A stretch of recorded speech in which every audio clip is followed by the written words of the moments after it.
Hi పిల్లలు, ఈ వీడియోలో మనం hard C, soft C and also hard G, soft G గురించి తెలుసుకుందాం. ఓకేనా? Hard G, soft G, hard C, soft C అంటే మనము సిని ఇక్కడ టూ సౌండ్స్తో ప్రొనౌన్స్ చేస్తాం. ఒకటి స అండ్ ఒకటి క. జీని కూడా టూ సౌండ్స్తో ప్రొనౌన్స్ చేస్తాం. ఒకటి జ అండ్ ఒకటి గ. ఓకేనా? అవి ఎలా ప్రొనౌన్స్ చేస్తాం, ఎప్పుడు ప్రొనౌన్స్ చేయాలి అనేది spelling rules and English rules దాని గురించి తెలుసుకుందాం ఇప్పుడు. ఓకేనా? ఓకే.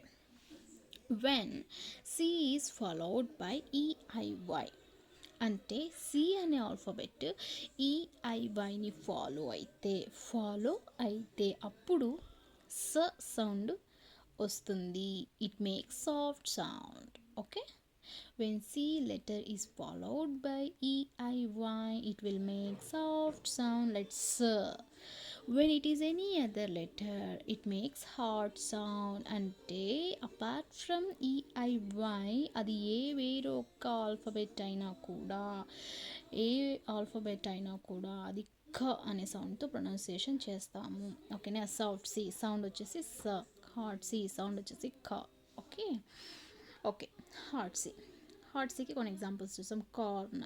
ఇక్కడ సి తర్వాత ఓ ఉంది అంటే ఓని ఫాలో అయింది కాబట్టి హార్డ్ సౌండ్ చేస్తున్నాం క అనే. సి క్యాట్, ఖ. ఏ ఫాలో అయింది కాబట్టి హార్డ్ సి వచ్చింది కాబట్టి క. Corn, cat, card, cold, cable, clock, crane, cup, curious, camera. So ఇవన్నీ కూడా ఏ వర్డ్ కూడా మనము ఈఐవై ఫాలో చూడలేదు, అందుకని హార్డ్ సి ఖ అనే సౌండ్ని యూజ్ చేస్తున్నాం. సాఫ్ట్ సి చూద్దాం. సెంట్.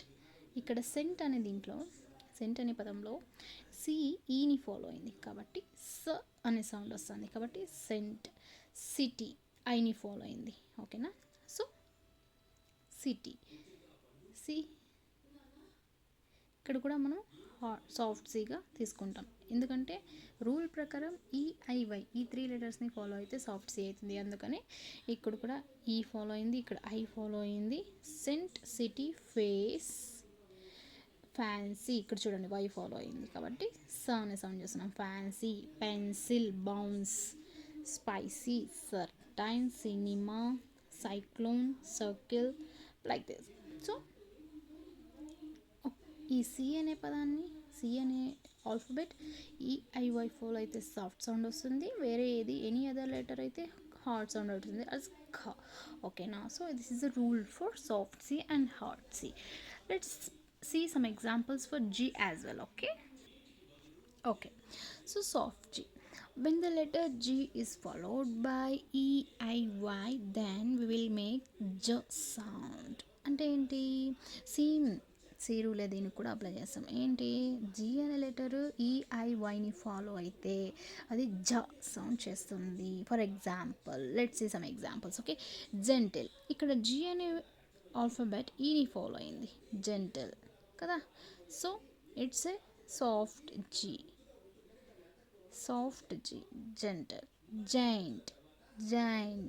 ఐ ఇక్కడ 2 ఓవెల్స్ వచ్చాయి కాబట్టి ఏం ప్రొనౌన్స్ చేస్తున్నాం? ఐ అనే ప్రొనౌన్స్ చేస్తున్నాం.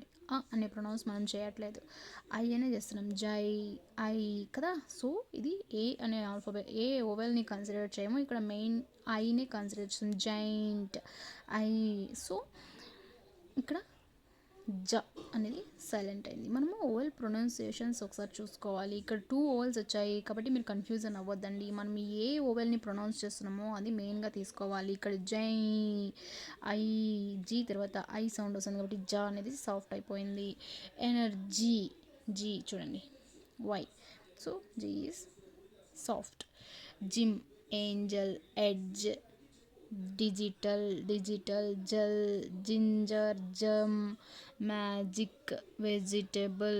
చూడండి ఇవన్నీ మీరు అబ్జర్వ్ చేస్తే జీ వెదర్ ఈఐవై ఈ ఆల్ఫాబెట్స్ని ఫాలో అయింది కాబట్టి సాఫ్ట్ జీగా మనం ప్రొనౌన్స్ చేస్తున్నాం అనమాట. ఓకేనా? Hard G. let's see hard G. Okay, if the letter G is followed by a, o, u or any other consonant that will make g sound. Okay, అంటే ఏంటి, ఈ ఐ వై కాకుండా వేరే any consonant are oval అది G అనే alphabet follow అయితే అప్పుడు మనం గ సౌండ్ని యూస్ చేస్తాము అని మీనింగ్. ఓకేనా, కొన్ని ఎగ్జాంపుల్స్ చూద్దాం ఇప్పుడు. గ, గోట్. సి, జీ అనేది ఓని ఫాలో అయింది కాబట్టి గ అనే సౌండ్ ప్రొనౌన్స్ చేస్తున్నాం. Goat, glass, garlic, goose, dog, dragon, gorilla, hug, graph, gum, gap, frog, garden, gold, glass, globe. So these are the some of the examples for hard G. So ఇప్పుడు మీకైతే ఒక idea వచ్చింది కదా, hard G, soft G ఎలా ఉంటుంది, ఎప్పుడు వాడాలి, ఎప్పుడు యూస్ చేయాలి, సాఫ్ట్ సి, హార్డ్ సి ఎప్పుడు యూస్ చేయాలి, ఎప్పుడు మనం ప్రొనౌన్స్ చేయాలి అనేది ఒక ఐడియా వచ్చింది కదా. So this is a rule in English we have to follow. Thank you.